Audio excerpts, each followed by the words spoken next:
এরা তাদের যন্ত্রপাতি দিয়ে আর দুইটা বোম থেকে আমাদের সামনে দুইটা বোম বাস্ট করছে। পুলিশ আঙ্কেলই সম্ভবত মনে হয় বোম স্কোয়াডকে কমতেছে, তাদের নজরে আসছে, পরে আনার পরে এখান থেকে তারা ডিসপোজ করছে। এখানে পুলিশ আসলো, পুলিশ আসার পরে ওরা বোম ডিসপোজালের লোকরে ফোন দিছে, ফোন দেওয়ার মূলত ঘটনা হচ্ছে আমরা এপার দিয়ে রথযাত্রার সময় যাচ্ছিলাম, তখন আমাদের হাজার হাজার রথযাত্রীর লোক যাচ্ছিল।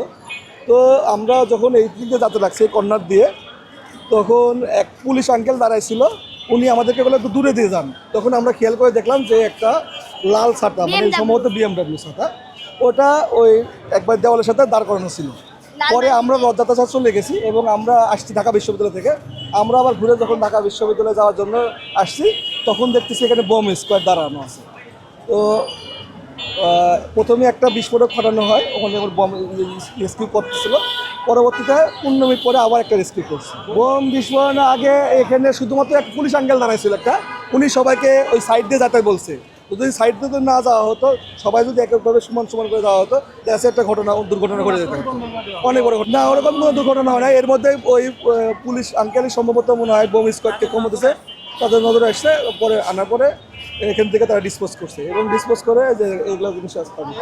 আমরা এই বিষয়টা আমাদের কন্ট্রোল রুমে জানাই এবং কন্ট্রোল রুমে জানার পর আমাদের সিকিউরিটি স্যারকে জানাই, সিকিউরিটি স্যার আবার পুলিশকে জানাচ্ছে, পুলিশ আসলো, আসার পরে ওনারা দেখলো, দেখার পরে আমরা একটু জায়গাটা নিরাপদ রাখছি। এখানে যে যাত্রী যাচ্ছে আমাদের তাদেরকে আমরা সরাই দিছি, সরাই দেওয়ার পরে আমরা জায়গাটা একটু মানে ফাঁকা রাখছি। রাখার পরে এখানে পুলিশ আসলো, পুলিশ আসার পরে ওরা বোম ডিসপোজালের লোকরে ফোন দিছে, ফোন দেওয়ার পরে ওরা 40-45 বা 50 মিনিটের মধ্যে আসলো। আসার পরে ওরা এটা দেখতে পাইলো, দেখার পরে জায়গাটা আর কি সিল করে দেওয়া হয়েছে, এখানে কোনো গাড়ি ঘোড়া আসতে দেওয়া হয়নি। তারপর ওরা আসে কিছুক্ষণ পরে, ওরা এটা আর কি নিষ্ক্রিয় 6টা বা 6:45 দিকে এরকম হবে, 6:30 বা 6:30 থেকে 6:30 মধ্যবর্তী সময় এরকম সময়। আমরা দেখছি যে এখানে এক ছাতা পরে চলো, এক পথযাত্রী আমাদেরকে এসে বলছে, বলার পরে আমরা সেটা গিয়ে দেখতে পাই, দেখার পরে আমরা কর্তৃপক্ষকে জানাই। এটা আইন শৃঙ্খলা বাহিনী আছে, সাংবাদিক, তারা খতিয়ে দেখবে, তাইলেই তো পাবে সব। না, এইটা বলতে পারবো না যা কারা করে। যারাই করুক, এরা দেশের শত্রু, দেশের সন্ত্রাস, সোজা কথা। যারাই করুক, কারণ ভালো লোকে এই কাজ করবে না।